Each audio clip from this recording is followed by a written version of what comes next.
Wih, hilang lagi Kak Rizal. Aduh,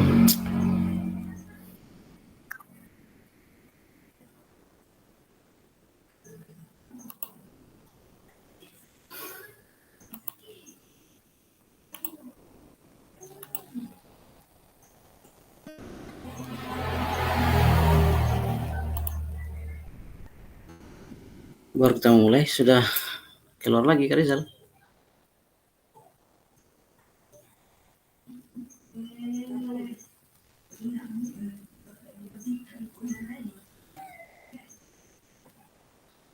Ya, udah terlanjur. Kita coba-coba sama tadi bergabung ya. Ya, Assalamualaikum warahmatullahi wabarakatuh. Waalaikumsalam warahmatullahi wabarakatuh. Ya, Alhamdulillah, puji dan syukur kita panjatkan Rasulullah Ta'ala.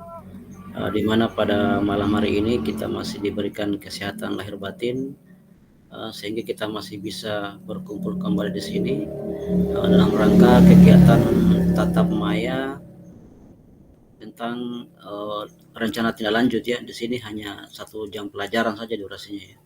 Jadi selama 50 menit lah ke depan. Baiklah, terima kasih kakak sudah bersedia bergabung di kegiatan roomnya kita kali ini. Ini bagaimana kabarnya nih? Sehat semua ya? Alhamdulillah sehat, Pak. Oh ya, oke. Ya, oke, kita lanjut.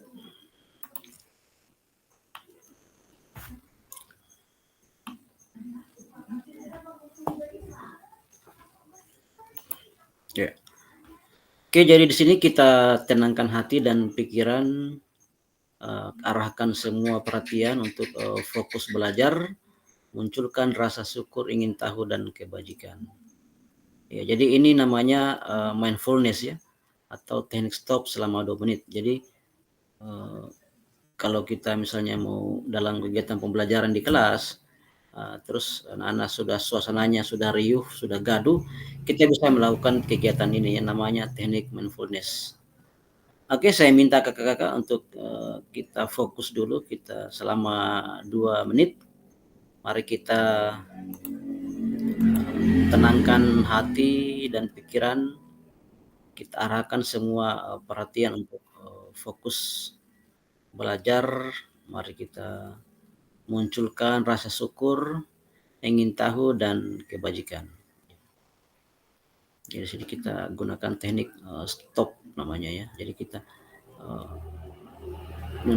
tutup mata. Jadi kita merenung ya. Jadi ini bisa kita bawa untuk siswanya kita. Jadi kita merenung selama 2 menit.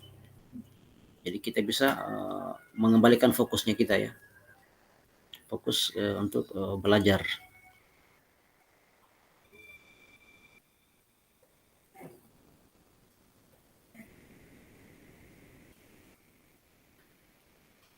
Ya, jadi teknik ini bisa kita pakai di kelas ya, kakak-kakak semua. Ya, baiklah kakak-kakak semua, seperti biasa ya, sebelum kita lakukan kegiatan diskusi atau Zoom-nya, selalu kita awali dengan doa ya. Jadi baiklah, saya langsung pimpin doa. Kakak-kakak semua, marilah kita berdoa bersama. Semoga pembelajaran kita nanti sampai di akhir tiada kendala. Oke, berdoa dimulai.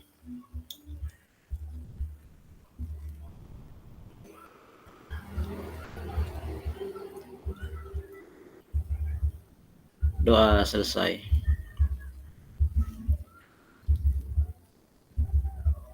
Ya, baiklah kakak-kakak. Seperti biasa ya, setiap ada kegiatan pembelajaran itu selalu kita diingatkan dengan yang namanya kesepakatan kelas. Ya, jadi seperti biasa kesepakatan kelasnya kita on cam atau menyalakan kamera bila jaringan memungkinkan. Kemudian kita mematikan mikrofon ketika kita tidak sedang berbicara dengan tujuan supaya tidak mengganggu teman yang lain atau ada yang sedang menyampaikan pendapatnya.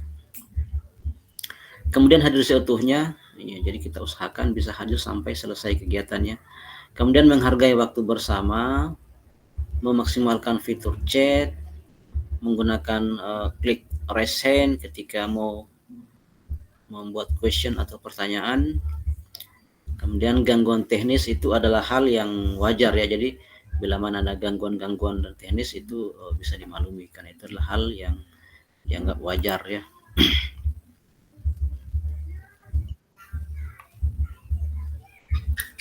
Ya baiklah kakak-kakak sekalian, tujuan daripada sesi kita kali ini ada dua ya. Yang pertama, kita merefleksikan pembelajaran modul 3 ya, jadi kita merefleksi kembali ya pembelajaran yang modul 3 kemarin sebanyak 2 kali tatap muka kemarin ya, tatap maya. Yang kedua, memahami penugasan rencana tindak lanjut ya. Jadi sini kita dua tujuan yang perlu kita harus pahami di pembelajaran sesi kali ini. Sekali lagi, yang pertama tadi bagaimana kita merefleksikan pembelajaran modul 3. Kemudian yang kedua, kita memahami penugasan rencana tindak lanjut.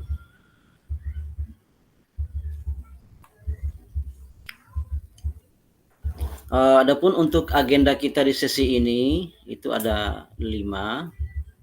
Yang pertama, pendahuluan itu tentang kesiapan belajar, kemudian penyampaian tujuan, dan komitmen belajar. Yang kedua, itu refleksi awal selama 10 menit. Dan ketiga, penyampaian RTL atau pengantar tugas, kemudian tugas RTL, penilaian, dan lini masanya itu selama 20 menit ke depan. Kemudian ada sesi dialog, itu diskusi dan tanya jawab tentang rencana tindak lanjut selama 7 menit, dan penutup selama 3 menit. Ya. Jadi itulah kakak-kakak untuk agenda kita di sesi kali ini ya.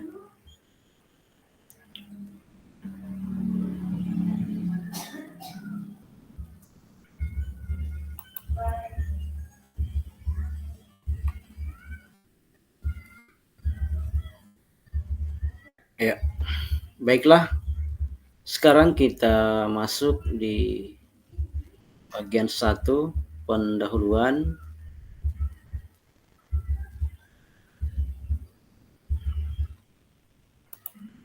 Ya, di sini kakak-kakak akan menilai kembali bagaimana level dirinya kakak-kakak hari ini ya, saat ini. Artinya di saat sebelum mengikuti kegiatan pembelajaran PJOK masih di awal-awal, di level berapa, sekarang kita sudah di akhir, kita sudah sampai di refleksi. Jadi saya ingin tahu ya, artinya level kakak-kakak dari poin ini untuk persiapan belajarnya sekarang sudah ada di poin berapa dari saturasinya 1 sampai 10 ini ya.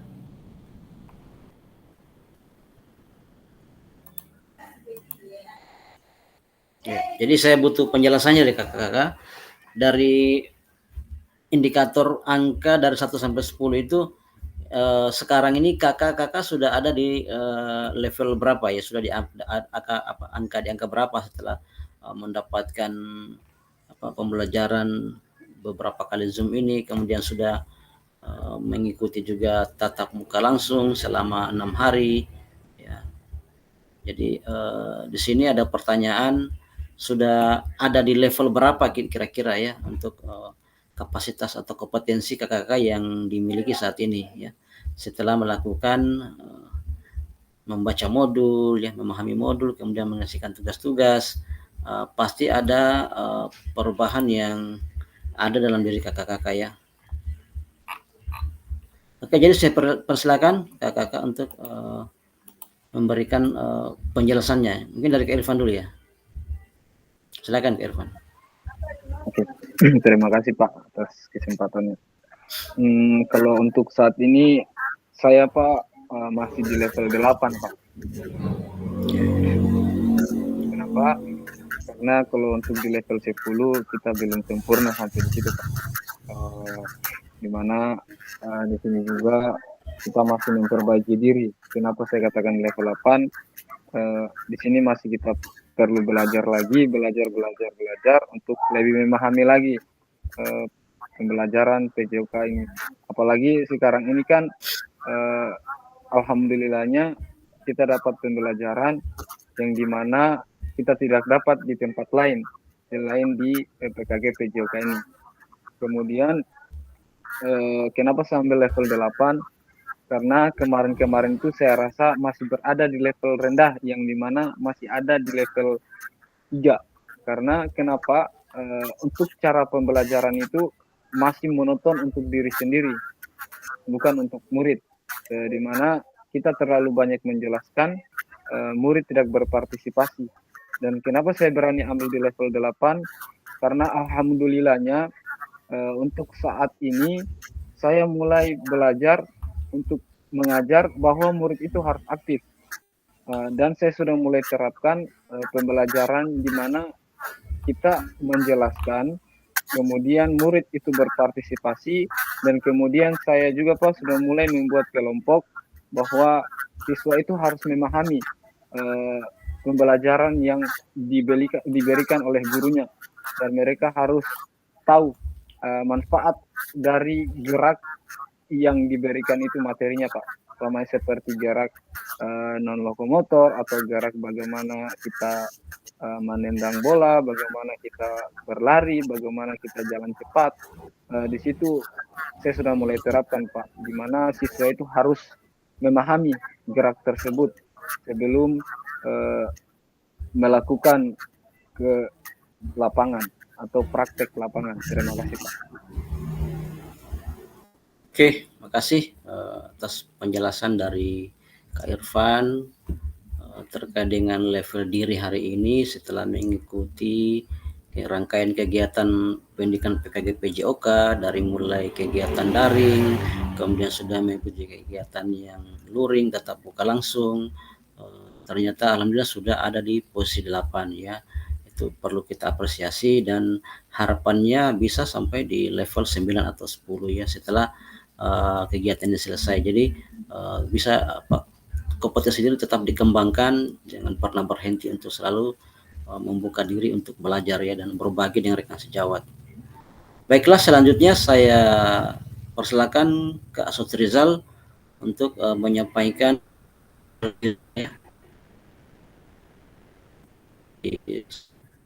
dari level 1.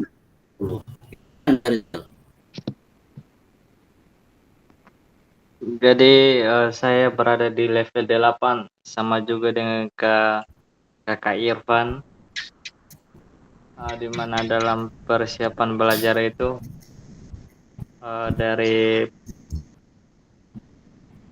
materi-materi melalui PKG PJOK ini menambah saya wawasan baru dalam proses pembelajaran saya ke depannya. Oke, cukup.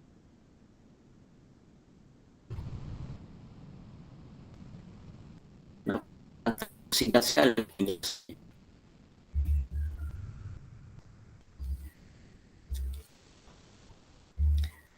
Ya, baiklah. Terima kasih Kak Sutrizal menyampaikan pendapatnya. Level dirinya ternyata sudah ada di level 8 juga ya, sama-sama dengan Kak Irfan. Harapannya ya sama juga untuk Kak Astrizal, semoga bisa berkembang lagi ya, kalau perlu sampai di level 10 terkait dengan kesiapan belajar kakak. Oke, kakak semua, lanjut. Selanjutnya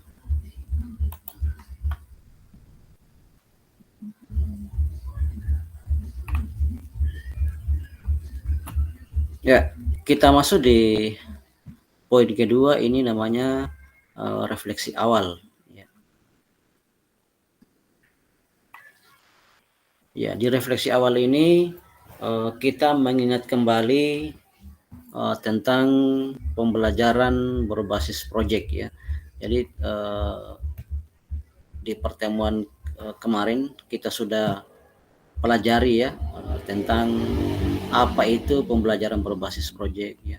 Bagaimana merancang pembelajaran berbasis proyek ya, kita sudah sama-sama bahas. di dialog kemarin. Di sini ada pertanyaan, bagaimana menurut kakak-kakak jika pembelajaran berbasis proyek ini kita lakukan kolaborasi bersama dengan rekan sejawat di dalam komunitas belajar dalam sekolah?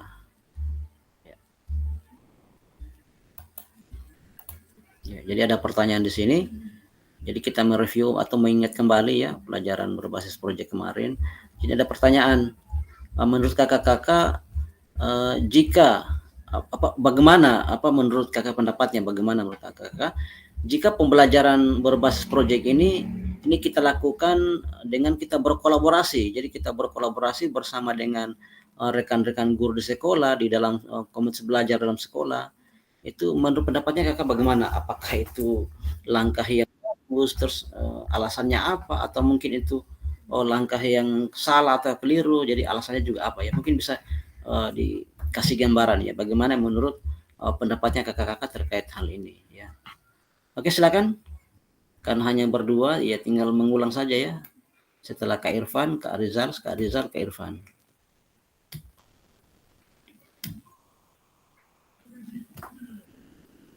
Ya, jadi silakan. Kak Irfan dulu. Oke Pak. Iya Pak, saya Pak. Ya. Kalau dari sini Pak, saya sangat setuju. Kenapa? Karena perencanaan pembelajaran berbasis proyek ini sangat bagus Pak dilakukan dengan rekan sejawat, di mana di sini juga bukan tentang satu pelajaran kalau kita lakukan pembelajaran berbasis proyek ini, karena di mana pembelajaran berbasis proyek ini di sini sudah dibahas, ada tujuan pembelajarannya, ada juga pertanyaan kunci, ada juga hasil akhir, di mana di sini ada model pembelajaran yang kita harus lakukan seperti apa, model pembelajaran apa.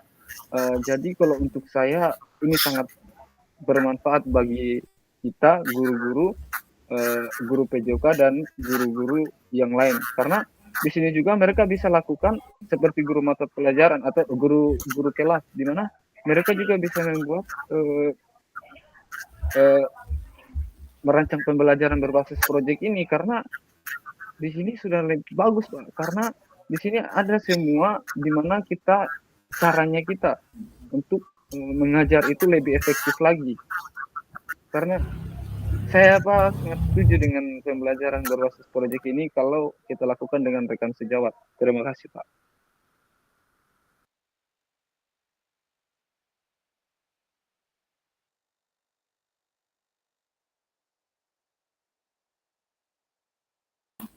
Ya, makasih atas pendapat Kak Irfan terkait dengan pembelajaran berbasis proyek ini. Bagaimana kalau kita kolaborasikan dengan rekan sejawat di dalam kursus belajar sekolah. Oke, selanjutnya dari Kak Rizal, bagaimana tanggapannya terkait dengan pernyataan ini? Silakan Kak Rizal. Ini biasanya Kak Rizal ini banyak komentar-komentarnya nih. Oke. Untuk mengenai tentang pembelajaran berbasis proyek ini memang sangat membantu kita sebagai guru, di mana kita dalam melakukan dalam komunitas belajar ini kita bisa berkolaborasi, dapat meningkatkan pengetahuan kita dalam proses pembelajaran, sehingga ke depannya kita bisa memperbaiki kesalahan-kesalahan dalam proses pembelajaran kita. Oke, cukup. Oke, terima kasih pendapat dari Kak Sutrizal yang memaparkan terkait dengan bagaimana itu pembelajaran berbasis proyek bila mana kita kolaborasikan dengan rekan sejawat. Jadi memang betul sekali apa yang Kakak sampaikan, bahwasanya ini pembelajaran berbasis proyek ini kan memang pembelajaran yang memang tidak bisa kita lakukan sendiri. Jadi memang kita kolaborasi ya. Kita kolaborasi dengan sejawat sehingga bukan kita yang paham, tapi ternyata pembelajaran berbasis seperti ini ya. Dari kita melibatkan rekan sejawat Dari mulai kita merancang program, ya, jadi pengusunan rencana itu sudah bisa libatkan rekan-rekan sejawat. Kalau perlu dengan siswa juga kita libatkan, ya. Nah, sehingga bukan hanya kita yang tahu tentang ini, jadi semua juga teman-teman sekolah dia bisa tahu, ya. Mereka bisa paham, oh ternyata kita merancang program yang berbasis proyek seperti ini, ya. Kita harus memperhatikan tujuan daripada kegiatan, tujuan program, ya.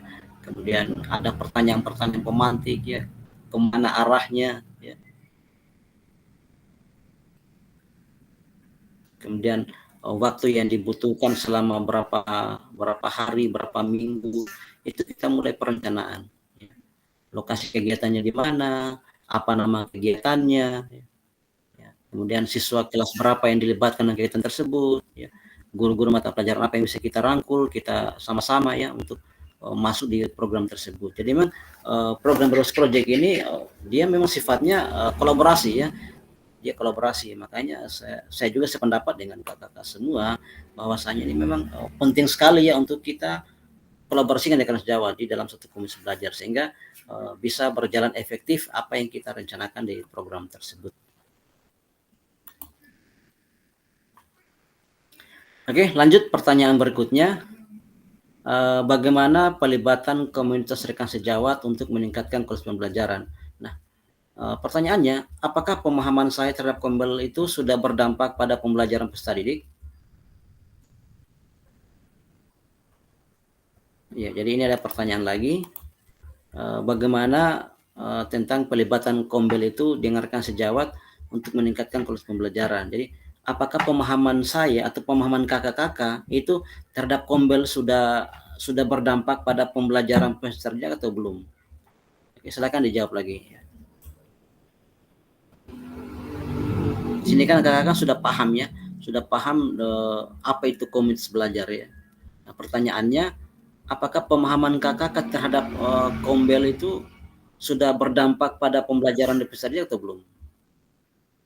Silakan dari Kak Rizal atau Kak Irfan.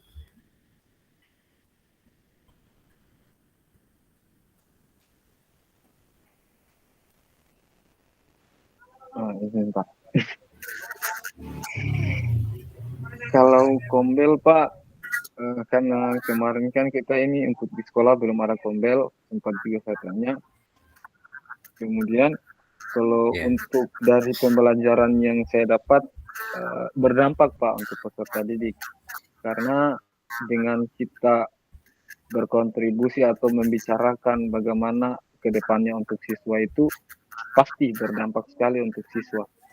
Kalau tidak kita bicarakan dengan itu, kita berjalan cuman sendiri-sendiri, berarti kita cuman monoton di pribadi sendiri.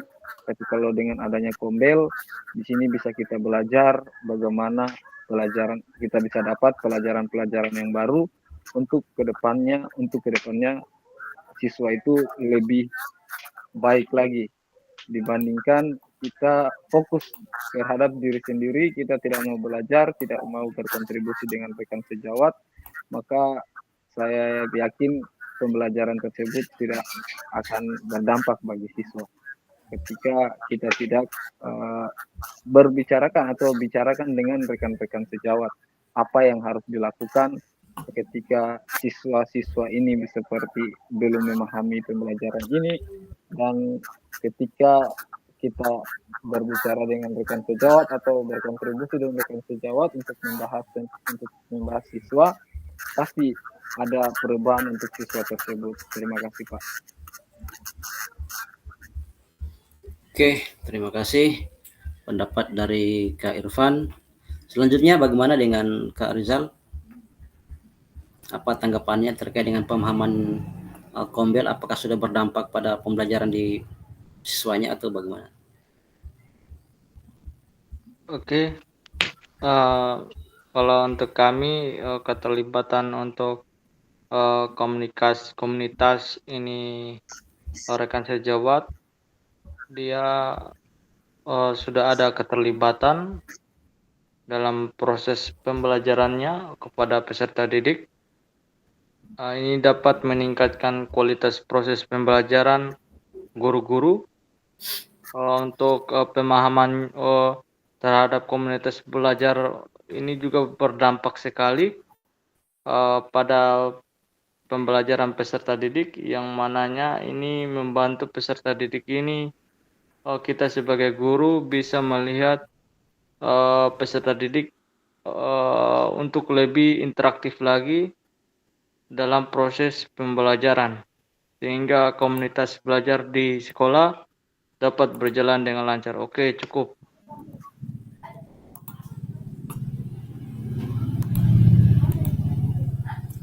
Oke, baiklah. Terima kasih atas pendapat yang diberikan oleh Kak Rizal terkait dengan bagaimana pembelajaran Kombel yang berdampak pada peserta didik. Oke, kita lanjut. Oke, di sini pertanyaannya bagaimana melibatkan voice choice ownership peserta didik dalam penerapan pembelajaran. Di sini apakah pemahaman kakak terhadap voice choice tadi dalam penerapan pembelajaran, ya, apakah sudah berdampak pada pembelajaran atau belum?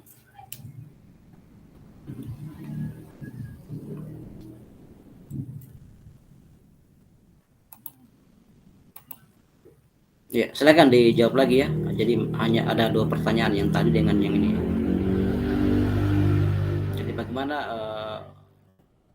melibatkan voice atau suara atau hak-hak atau keinginan daripada kita punya siswa, kemudian choice, pilihan. Jadi kita memberikan pilihan pada peserta didiknya kita, ya, atau ownership, bagaimana mereka siswanya kita dia merasa memiliki, ya. Mereka diberikan kebebasan untuk memilih, kemudian mereka dilibatkan untuk dari merancang program itu, ya. Jadi bagaimana pemahamannya kakak-kakak terkait apakah dalam penerapan di pembelajarannya sudah berdampak juga, atau mungkin dalam kita merancang program itu siswanya kita libatkan atau tidak, kita perhatikan nggak kondisi atau keinginan siswanya kita. Ya, silakan dijawab lagi.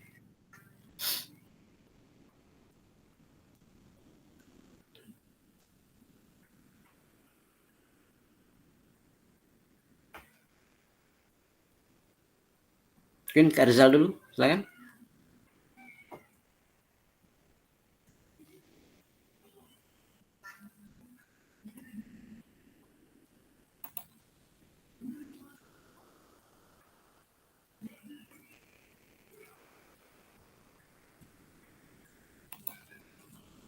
Ya, bagaimana Kak Rizal dan Kak Irfan? Menurut pemahamannya kakak-kakak terhadap voice atau suara, ya, atau keinginan daripada siswa, apakah kita sudah terapkan, apakah itu kita sudah pikirkan, apakah itu kita sudah lakukan, ya. Choice itu berarti pilihan siswa itu diberi kesempatan untuk memilih sendiri, ya. Kita bisa libatkan mereka misalnya dalam merancang sebuah program, apakah mereka kita sudah libatkan, apakah programnya kita ini sudah berpihak pada murid atau tidak, ya. Itu gambarannya, ya.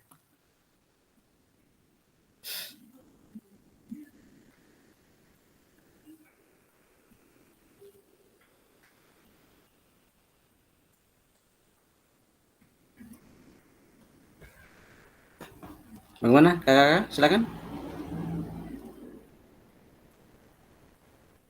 Kak Rizal dan Kak Irfan. Ya, Pak.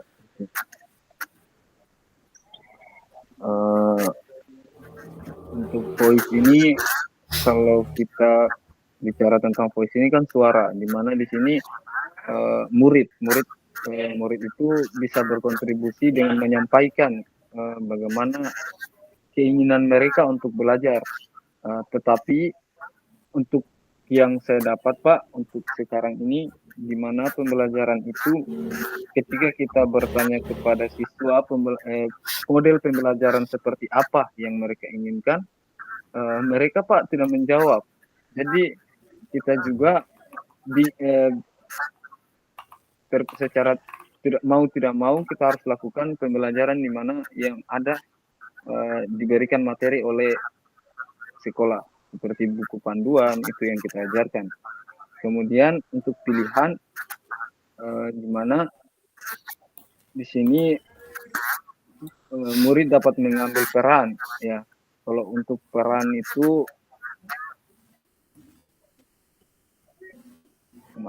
untuk peran, ya pastilah murid kita akan memberikan peran seperti mungkin praktik bisa. Itu mereka masuk dalam peran untuk dalam peran ini. Belajar mereka juga masuk dalam peran. Kemudian memilih apa yang mereka akan belajar. Di mana kalau kita untuk saat ini mereka untuk memilih pembelajaran apa yang harus mereka pilih, di situ mereka tidak memilih juga Pak, karena di mana kita juga harus menjalankan pembelajaran sesuai apa yang diberikan oleh dari sekolah. Jadi seperti buku tadi itu harus kita ajarkan sesuai pembelajaran yang diberikan. Terima kasih Pak.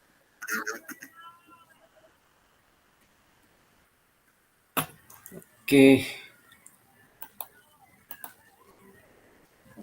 Lanjut, Kak Rizal, bagaimana pendapatnya? Untuk peserta didik mengenai voice, choice, dan ownership peserta didik dalam penerapan project based learning ini, memang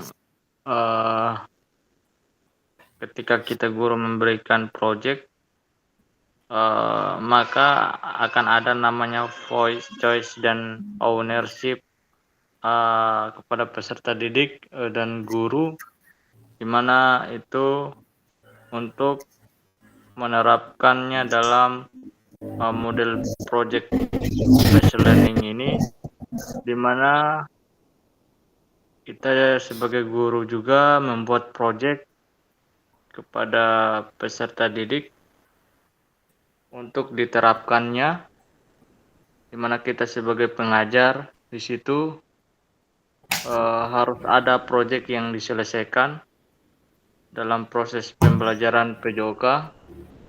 Sebagai contohnya lari cepat, ada project langkah-langkah yang harus kita lakukan agar bisa tercapai.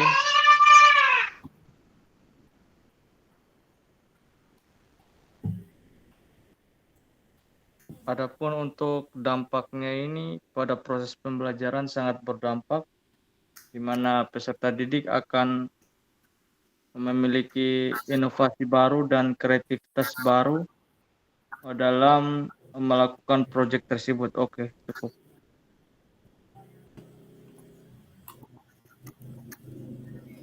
Oke, terima kasih. Baiklah, makasih atas paparan daripada penjelasan kakak-kakak terkait dengan voice, choice, dan ownership dalam pembelajaran berbasis project. Oke, lanjut. Tujuan daripada paradigma perubahan diri dan kelas dalam PJOK itu bagaimana keterampilan pedagogi guru PJOK yang berusaha pada peserta didik, kemudian bagaimana keterampilan menggerakkan rekan sejawat. Jadi tujuan daripada paradigma perubahan diri itu tadi ya. Jadi bagaimana kita keterampilan yang pedagogi yang kita miliki di guru PJOK itu bisa berpusat pada peserta didik. Kemudian untuk tindak lanjutnya bagaimana keterampilan menggerakkan rekan sejawat. Oke, kita sudah selesai tadi refleksi pembelajaran tentang berbasis proyek. Di sini mari kita masuk di bagaimana penyampaian tentang rencana tindak lanjut atau RTL. Ya. Untuk pengantar tugas, jadi salah satu kompetensi seorang guru PJOK itu di era Merdeka Belajar itu adalah bagaimana seorang guru mampu merancang, melaksanakan, dan mengevaluasi program atau kegiatan sekolah agar memiliki dampak positif bagi peserta didik, baik dampak jangka menengah maupun jangka panjang. Jadi dalam PKG PJOK ini program kegiatan yang dimaksud adalah program kegiatan kokurikuler. Ya. Untuk selanjutnya kakak-kakak diminta untuk menyusun sebuah rencana tindak lanjut, ya, agar kakak-kakak mampu memfasilitasi pembelajaran PJOK yang berpusat pada peserta didik dengan melibatkan komunitas belajar dalam sekolah. Ya, jadi pengantar tugas ini sebelum merancang program kegiatan itu kakak-kakak perlu melihat kembali visi guru PJOK yang berpusat pada peserta didik. Jadi mengajak rekan sejawat untuk menjalankan program atau kegiatan serta memanfaatkan dan memberdayakan aset yang dimiliki daerah maupun sekolah. Ya. Jadi rencana tindak lanjut ini yang dikembangkan KKK itu bersama dengan rekan sejawat di sekolah itu merupakan salah satu kompetensi kunci yang diharapkan muncul pada peserta program PKG PJOK. Adapun penilaian tugas ini meliputi pertama tujuan program, jadi di situ ada tujuan program, kemudian ada kelengkapan rencana dalam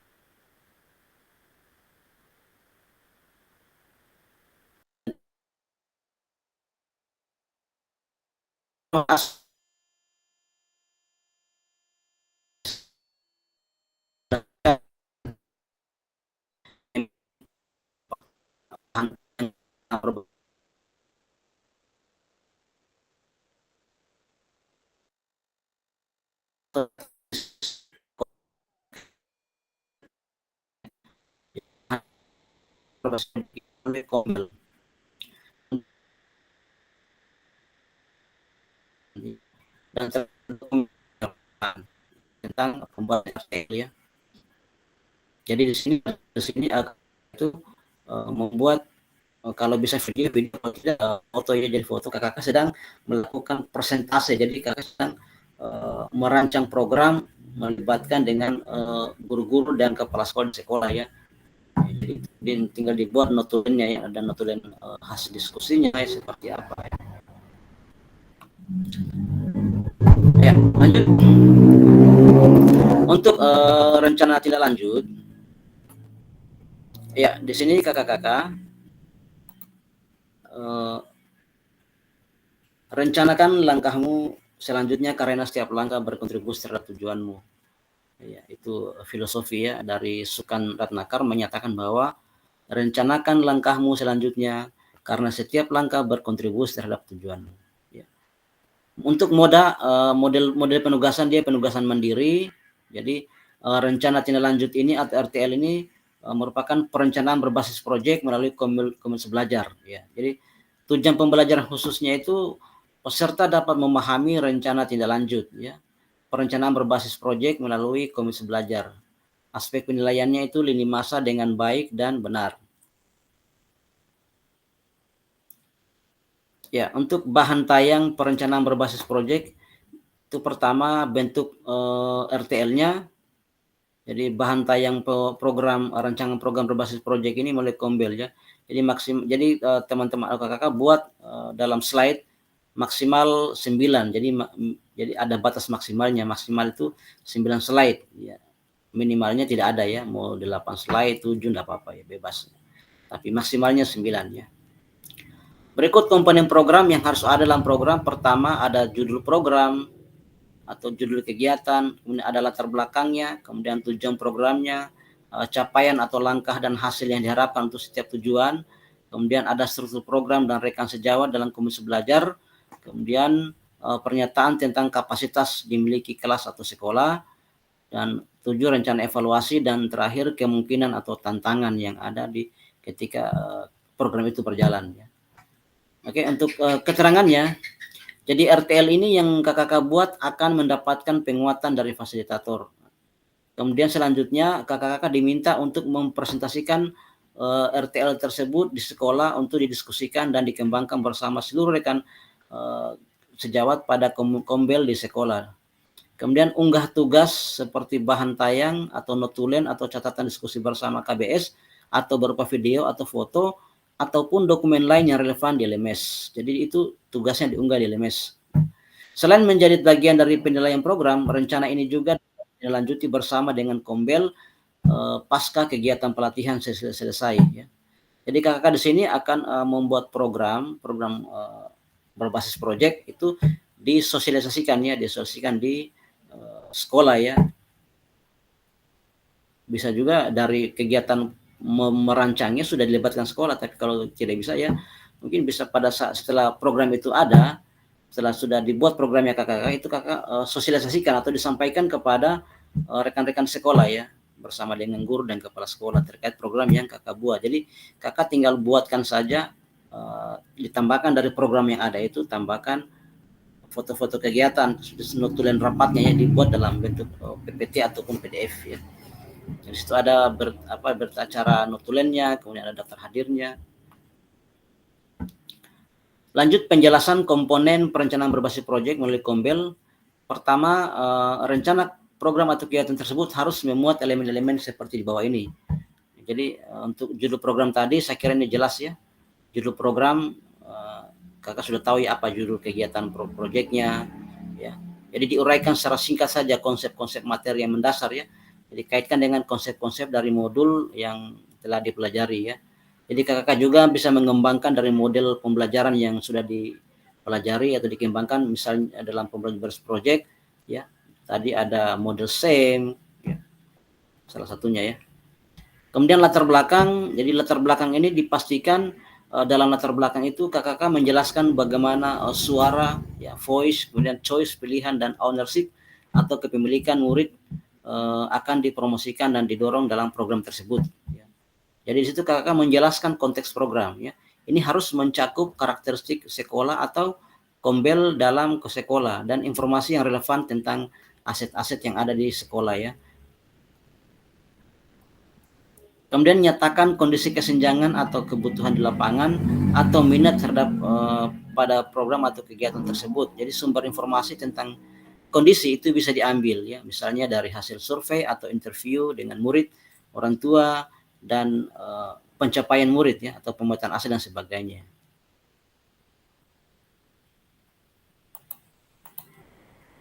Ya, lanjut.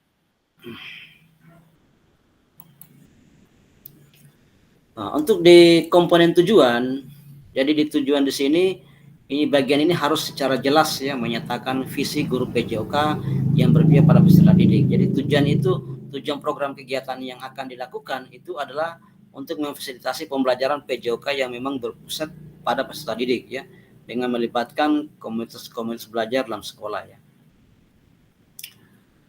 Berikut untuk capaian langkah-langkah dan hasil yang diharapkan untuk tiap tujuan, itu kakak-kakak nyatakan dalam bentuk capaian-capaian yang diharapkan yang dilengkapi dengan indikator ketercapaian yang terukur dari tujuan besar program.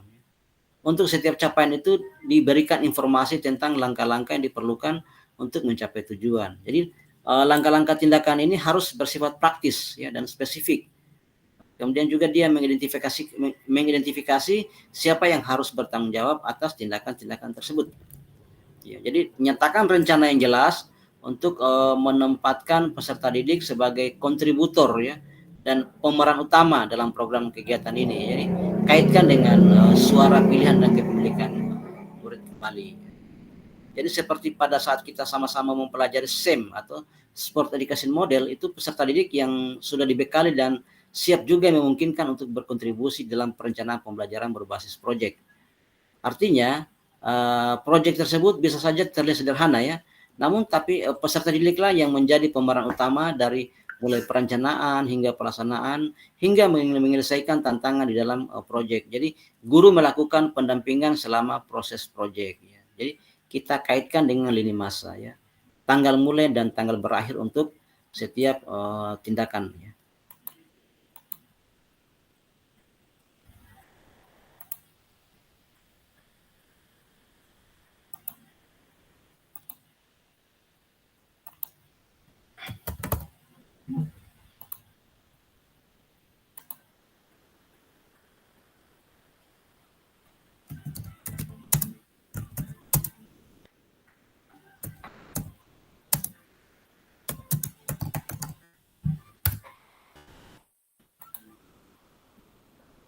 Ya, lanjut untuk di struktur program dan mitra dalam Kombel. Ya, di sini penjelasannya program atau kegiatan yang dibuat itu merupakan sebuah program kegiatan kokurikuler di sekolah ya. Jadi di situ dijelaskan skala program kegiatan yang merinci ukuran dan detail target populasi atau kelas atau usia. Jadi ada termuat kelas yang terlibat, kelas berapa ya. Kemudian dijelaskan juga pengaturan kegiatan atau program ini harus mencakup ruang dan waktu pelaksanaan program dan kapan program kegiatan itu akan dilakukan. Jadi di situ tertera ya durasi waktunya, selama berapa minggu, dan akan dimulai kapan itu programnya yang kakak-kakak rancang untuk rencana tindak lanjutnya. Jadi di situ kita identifikasi dan jelaskan peran anggota Kombel ya dalam sekolah yang berkolaborasi dalam program kegiatan ini. Jadi kita gunakan informasi pemetaan aset di modul sebelumnya ya. Contoh struktur dan rekan sejawat dalam kurs belajar ya. Mungkin contoh nama proyeknya Yuk Gerak ya. Terus guru mapelnya misalnya Joni. Jadi di situ berdiskusi bersama, mengembangkan materi dan aktivitas konsep usaha bagaimana gerak dilakukan. Ya, bagian dari modul pendidikan gerak. Kemudian guru IPA ya.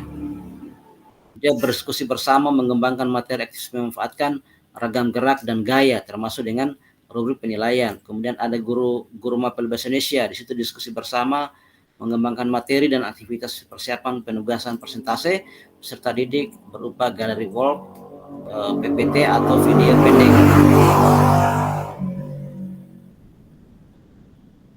Berikutnya tentang pernyataan tentang kapasitas yang dimiliki kelas atau sekolah. Jadi di sini dijelaskan lagi bagaimana kapasitas sumber daya yang dapat digunakan untuk melakukan program kegiatan ini. Jadi kita fokuskan pada bagaimana kakak-kakak akan menggunakan sumber daya yang ada lalu diimplementasikan dengan asset based thinking ya. Kekuatan berbasis aset.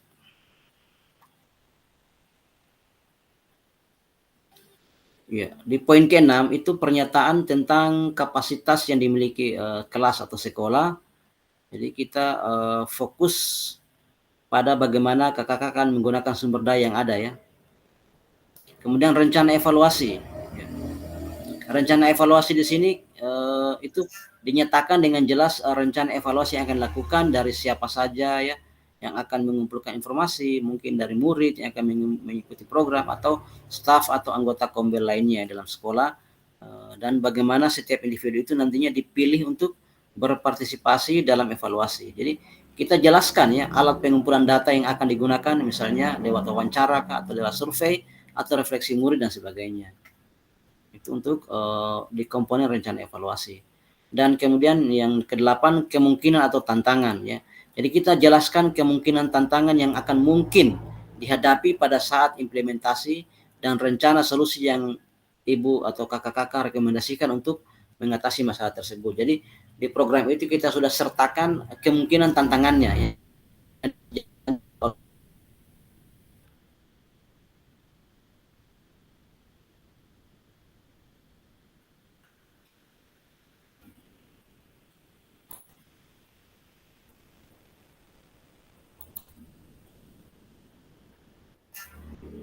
Oke, lanjut di aspek penilaian RTL ya. Jadi aspek yang dinilai dalam RTL itu yang pertama adalah tujuan program ya. Jadi tujuan program itu dia mengarah ke perwujudan pembelajaran dia mendukung penumbuhan suara, pilihan dan kepemilikan dalam disiplin peserta didik dan dilengkapi dengan indikator ketercapaian yang terukur dari tujuan besar program. Jadi yang dinilai itu pertama tujuan program, kemudian yang kedua kelengkapan rencana dalam struktur program, dan ketiga keterlibatan komunitas dalam sekolah, dan keempatnya terakhir dia tentang rencana evaluasi program ya. Jadi untuk kelengkapan tadi dia dideskripsikannya bagaimana target peserta yang dilibatkan, kemudian jelas cakupannya, ada lini masa perencanaan dan pelaksanaan yang rinci, kemudian ada potensi tantangan dalam pelaksanaan, dan serta rencana solusi untuk mengatasi tantangan yang relevan.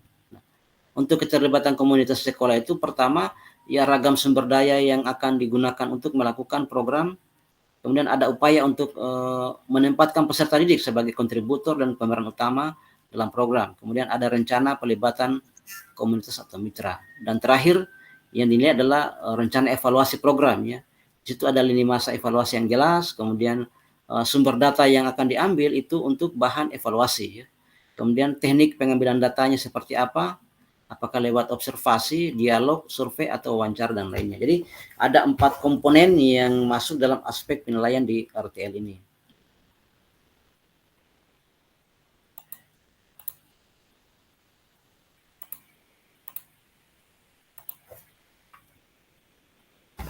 Ya, untuk lini masa rencana RTL atau rencana tindak lanjut, lini masanya pertama penyusunan rencana tindak lanjut atau penyusun RTL ya.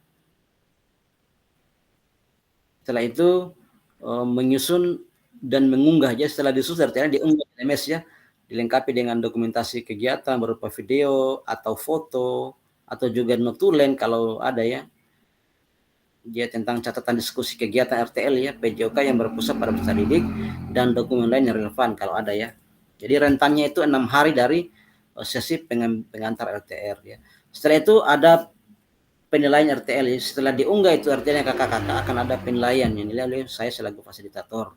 Nah setelah itu ada setelah diunggah dan setelah dinilai ada yang namanya umpan balik ya. Jadi setelah 6 hari dari penyusunan itu kita lakukan lagi tatap maya tentang umpan balik ya atau refleksi daripada RTL itu sendiri. Oke, sekarang kita masuk di sesi keempat terkait dengan diskusi dan tanya jawab ya. Di sini saya kembalikan ke kakak-kakak semua untuk menanyakan apa-apa yang belum dipahami kaitannya dengan pembuatan tugas RTL itu tersebut.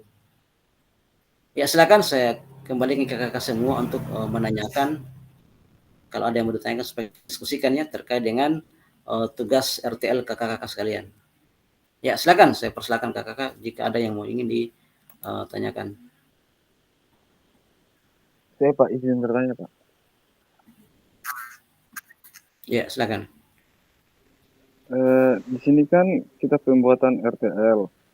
Yang saya kurang paham di sini Pak tentang judul yang kita mau ambil di RTL ini. Itu saja Pak. Ya. Untuk RTL sendiri ini itu menyangkut tentang program tadi ya. Jadi kan kakak-kakak akan menyusun program kerja ya, menyusun program kegiatan berbasis proyek ya.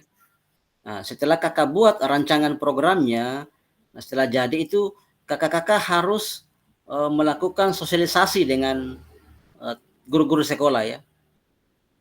Jadi bisa diundang dalam sebuah rapat, mungkin dengan kepala sekolah, kakak-kakak itu mempresentasikan ya, menyampaikan kepada rekan-rekan guru di sekolah terkait dengan program yang kakak susun tadi ya. Ya setelah kakak sudah buat programnya, itu tinggal dibacakan ya, disampaikan kepada rekan-rekan kerja bahwa programnya kakak sebagai peserta PKGP JOK ini yang akan Bapak lakukan ya. Untuk rencana dilakukan, entah melakukan minggu depannya atau mungkin ya di akhir semester atau apa aja, itu ada rencana program. Hanya sebaiknya ya direncanakan secepat mungkin dilakukan kegiatannya ya. Mungkin bisa saya kasih contoh, bisa merancang program kegiatan berprojek, mungkin lomba bola gotong ya, atau lomba bola gotong ya. Jadi kakak bisa melibatkan siswa ya. Kemudian atau mungkin bisa juga kakak lakukan lomba lari karung atau kayaknya bagaimana kakak berkreasi ya. Jadi buat program seperti itu ya. Jadi yang dilibatkan kelas berapa ya lombanya, apakah kelas 1 atau kelas 2 atau kelas 3 atau bagaimana kakak berkreasi ya. Setelah itu program dirancang kan kemarin kan sudah ada contoh ya, saya sudah kasih contoh program berbasis proyeknya ya. Di situ kakak tinggal ATM ya, tinggal ditiru, diamati, diperbaiki mana yang cocok dengan kegiatannya. Nah, hasil dokumen itu kakak-kakak buat sosialisasi dengan rekan sejawat. Ada lagi tanya kayak ini? Paham Pak, paham. Ternyata dari perencanaan berbasis proyek tadi. Oke Pak, terima kasih Pak, paham. Ya. Intinya kakak buat dulu program kerjanya, program proyek berbasis proyeknya. Setelah sudah ada langsung disosialisasikan ya. Jadi itu durasinya 6 hari dia ya, 6 hari dari sebenarnya dari harus kemarin itu sudah terhitung ya, 6 hari itu sudah harus ada karena kita sudah mau RTL ya, jadi kita sudah mau refleksi ya. Kita mau refleksi RTL untuk RTL-nya di minggu-minggu depan ini ya. Harusnya minggu ini kayaknya. Saya lihat jadwal ya. Karena kita terlambat lakukan diskusinya ini.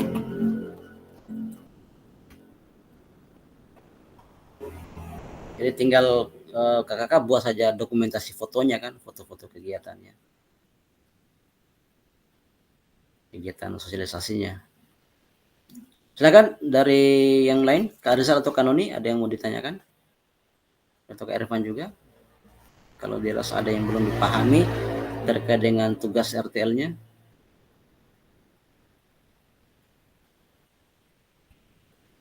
Sudah Pak, sudah paham. Paham.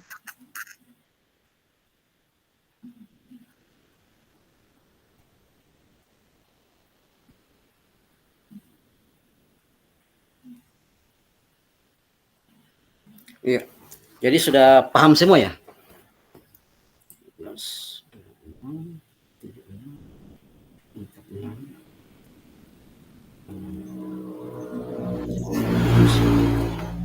Ya, kalau sudah dipahami semua,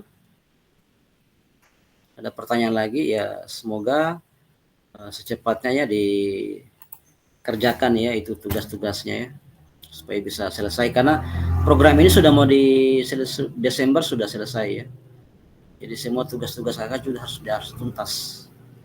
Oke, baiklah kakak, di sini kita sudah sampai di akhir sesi hari ini. Adapun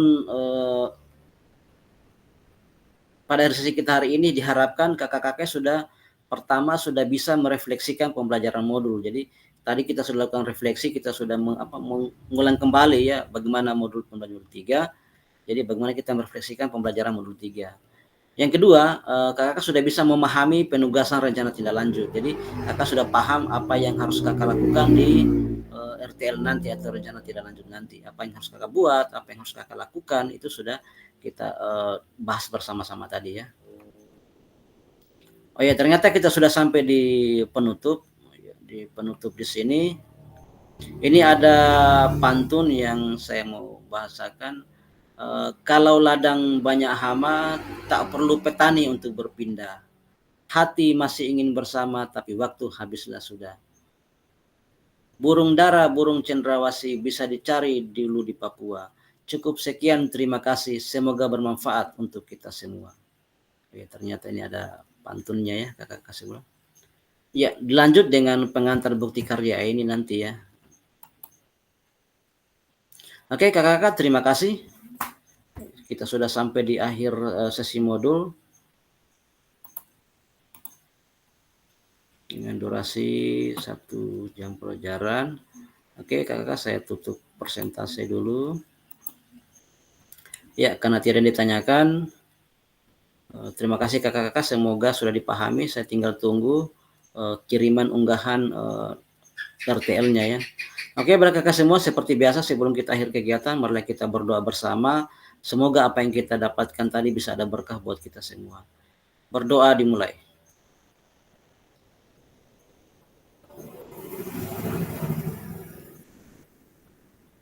Doa selesai. Ya, sebelum kita tutup, mari kita ambil gambar dulu ya. Silakan kakak-kakak untuk on kameranya. Kak Rizal dan Kanoni bisa on cam.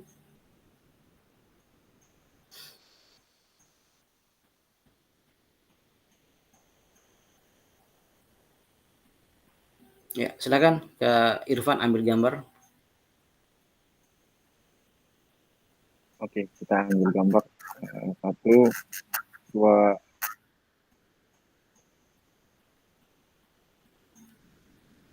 Oke Pak, sudah Pak. Oke, terima kasih. Ya, terima kasih atas kebersamaan kakak-kakak semua. Saya ucapkan billahi taufiq wal hidayah. Wassalamualaikum warahmatullahi wabarakatuh.